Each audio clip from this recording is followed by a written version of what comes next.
हूँ तो मैं सोचता हूँ मैं क्या पढ़ूं, फिजिक्स की थ्योरी में उलझा रहता हूँ, मैं फिजिक्स की थ्योरी स्ट्रॉन्ग बनाना चाहता हूँ। तो बस एक प्लानिंग के साथ पढ़ाई करिए, और जहां पर आप थ्योरी आपको क्लियर नहीं है वहां पर रटिए मत, वहां पर रटिए नहीं। अच्छा है उससे रिलेटेड अपनी पिछली क्लासेस का सब्जेक्ट खोलकर वहां पर अपना बेसिक स्ट्रॉन्ग करिए, बता चुका हूं। और जो उसको समझता है उससे पूछने में संकोच नहीं करिए, ऐसे आगे बढ़िए। How can I want to be IAS officer by medical, बहुत अच्छी बात है। मेहनत करके आप जिसे कहते हैं MBBS कर लीजिए, BDS कर लीजिए, BHMS कर लीजिए, BMS कर लीजिए। मेडिकल में बहुत सारे ऑप्शंस हैं। MBBS में यदि एडमिशन नहीं मिलता है तो कोई दिक्कत की बात नहीं, BDS कर लेंगे। BDS में नहीं मिलता है तो कोई बात नहीं, BMS कर लेंगे। नहीं मिलता BHMS कर लेंगे। समझते हैं इन बातों को?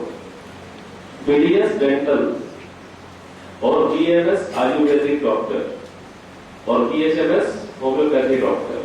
आपका मेडिकल में इंटरेस्ट है तो कोशिश करें, आप MBBS कर सकते हैं तो वो करें, नहीं तो कुछ कर लीजिए, ग्रेजुएट हो जाएंगे। उसके बाद IAS प्रिपेयर करिए, निकल के तो बड़ी अच्छी बात है, नहीं तो डॉक्टर तो बन ही जाएंगे। ठीक है।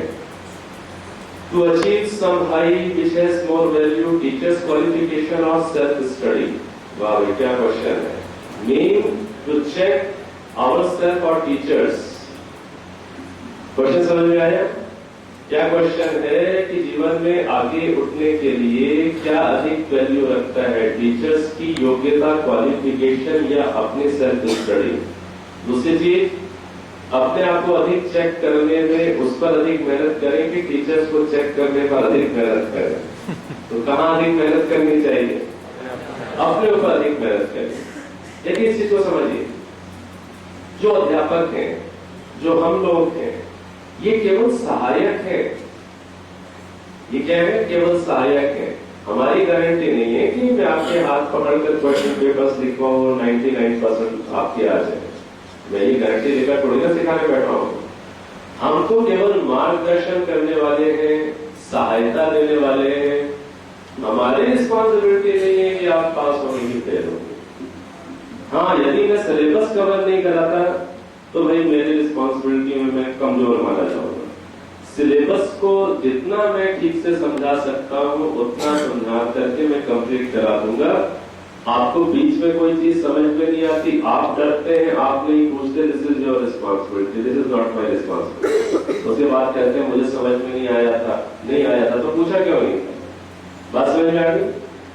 और आप जो पूछते हैं उतना मैं अपने स्तर पर समझाने की कोशिश करता हूँ, सब करता हूँ। इसके बाद now this is your responsibility, आप पास होंगे कि फेल होंगे, हमारी रिस्पॉन्सिबिलिटी नहीं। तो इसके लिए आपको टीचर से लाभ उठाना है, उन्हें चेक करने के प्रोसेस में मत जाइए, उनसे लाभ उठाइए और अपनी रिस्पॉन्सिबिलिटी मानिए। अगला question, how can I achieve to aim, be a gold medallist in Olympic and a good MBBS doctor without losing a single one. समझ में आ गया? क्या कह रहे हैं कि भाई मेरे को देखो जिंदगी में 2 एम है, आप बोल दो एम बनाओ, तो हमने 2 एम बना दिए। पहला एम क्या बनाया हुआ है कि गोल्ड मेडलिस्ट मुझे ओलंपिक में बनना है। दूसरा एम क्या है? मुझे MBBS डॉक्टर बनना है, और शर्त ये है दोनों में से एक को भी छोड़ना नहीं। अब देखिए, जो आप गोल्ड मेडलिस्ट बनना चाहते हैं ओलंपिक के अंदर, तो फिर आपके पास कोई ना कोई वो भी तो है ना, फील्ड भी होगी, कौन से गेम में आप मेडल लेना चाहते हैं, वो क्लियर है आपको? जिनको भी है वो क्लियर रखिए।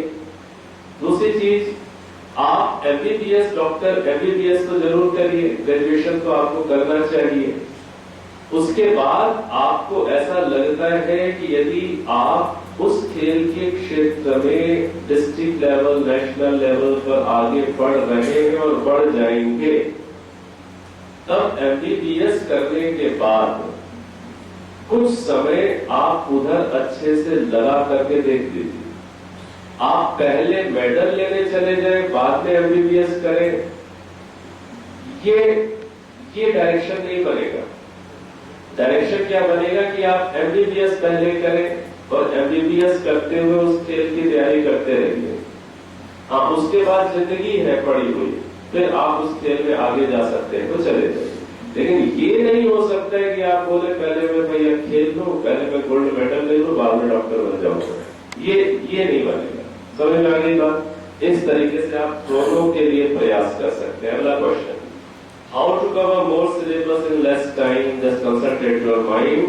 और सिलेबस के अंदर जो जो इजी चीजें हैं, मैं आपसे कहूं इस चीज को, बातें तो मैं बहुत बता रहा हूं, पता नहीं आप कितनी याद कर पाएंगे। आप यदि आदत बना लें कि क्लास में जो चीज पढ़ाई जाएगी उसे मैं पहले देख कर आऊंगा, यदि एक ही चीज पकड़ जाओ आप मेरे यहां आने से, आपका कल्याण हो जाएगा। ठीक है, आप यदि ये आदत बना लें और दूसरी चीज की आदत बना लें कि आप प्रश्न पूछने में डरेंगे नहीं, दोनों चीजें यदि आप जीवन में ले आएंगे, आपका, मेरी बात मानिए, जो जहां पर अच्छी पढ़ाई कराई जाती है क्लास में, 70% चीज आप क्लास में सिलेबस कवर कर देंगे, 60% कवर कर देंगे, 40% सेल्फ स्टडी में कवर कर देंगे। आप चूंकि क्लास में उतना आउटपुट नहीं निकाल पाते, इसलिए आपको रात के 12-1 बजे तक पढ़ने का लोड रहता है। आप क्लास में आउटपुट निकालिए ना। समझ में आ गई बात। अगला question, how to increase strong will power. Will power कैसे बढ़े।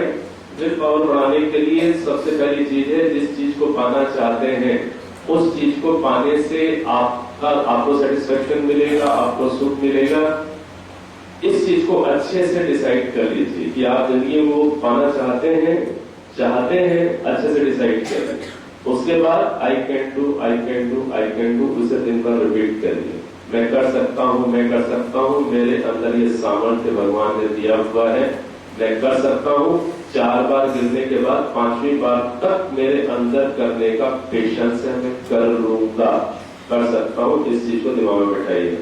मेरी ये समस्या है कि जब कोई टीचर मुझसे कोई क्वेश्चन पूछते हैं तो चाहे उसका आंसर मुझे आता भी है, फिर भी मैं वह आंसर बता नहीं पाता तो कमजोरी है। तो इस कमजोरी को दूर करने का क्या उपाय है। बार बार टीचर की नजरों के सामने फंस जाओ कि टीचर आपको ही खड़ा करे।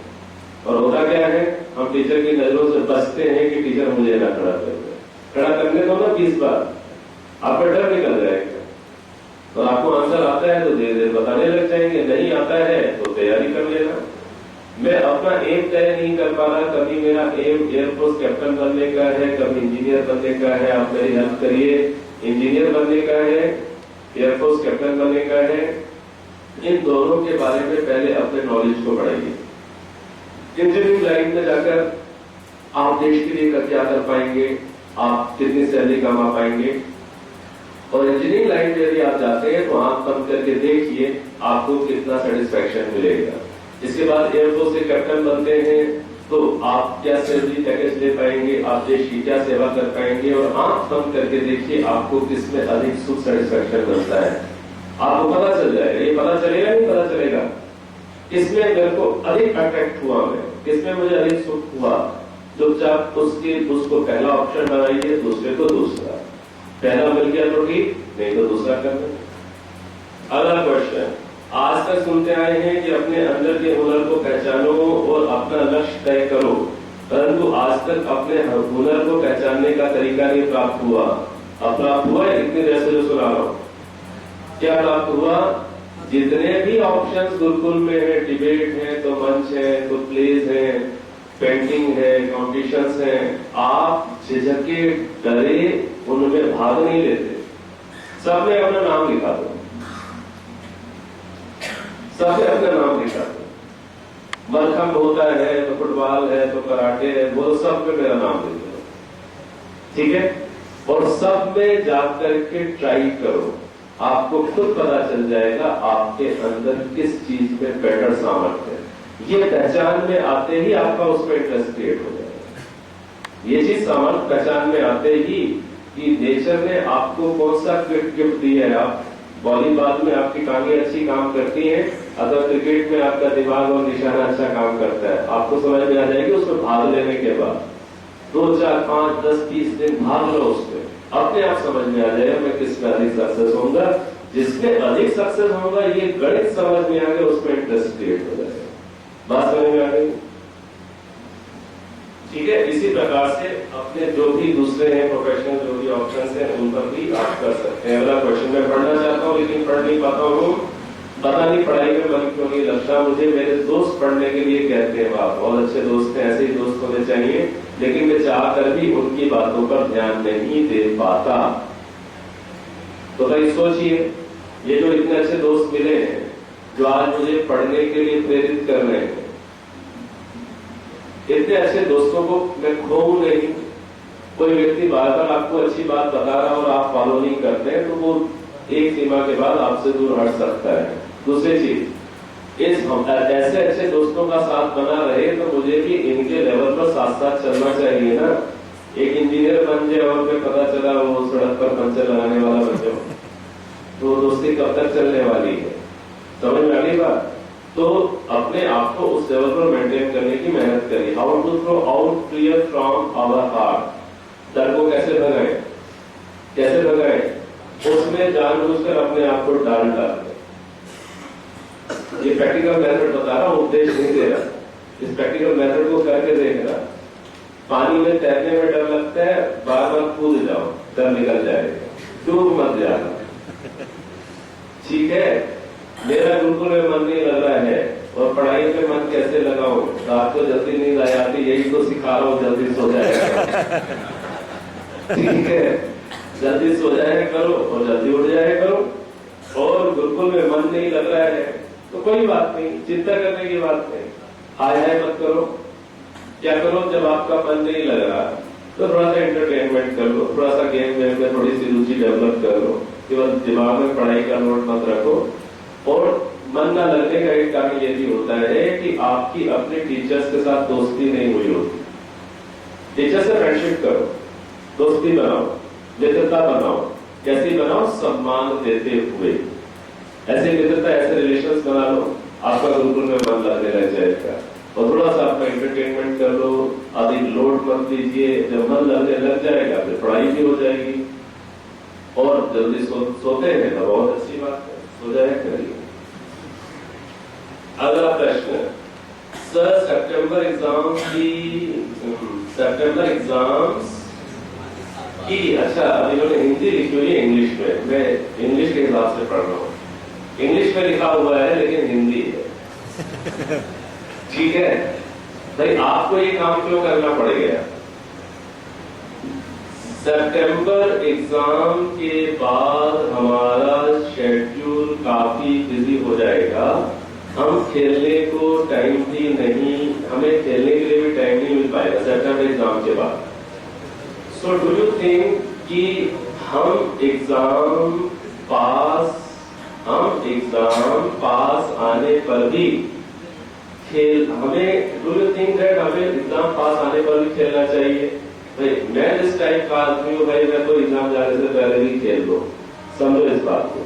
ये काम वो कर सकता है जिसने पूरे साल भर मेहनत कर रखी हो, तैयारी कर रखी हो। अगली चीज, इफ यस तो क्या आप प्लीज आचार्य जी से बात कर सकते हैं? एक हम्बल रिक्वेस्ट टू यू कि भाई हमें एग्जाम के समय भी थोड़ा थोड़ा खेलने दिया करें। आचार्य सामने ही बैठे हुए हैं, ठीक है।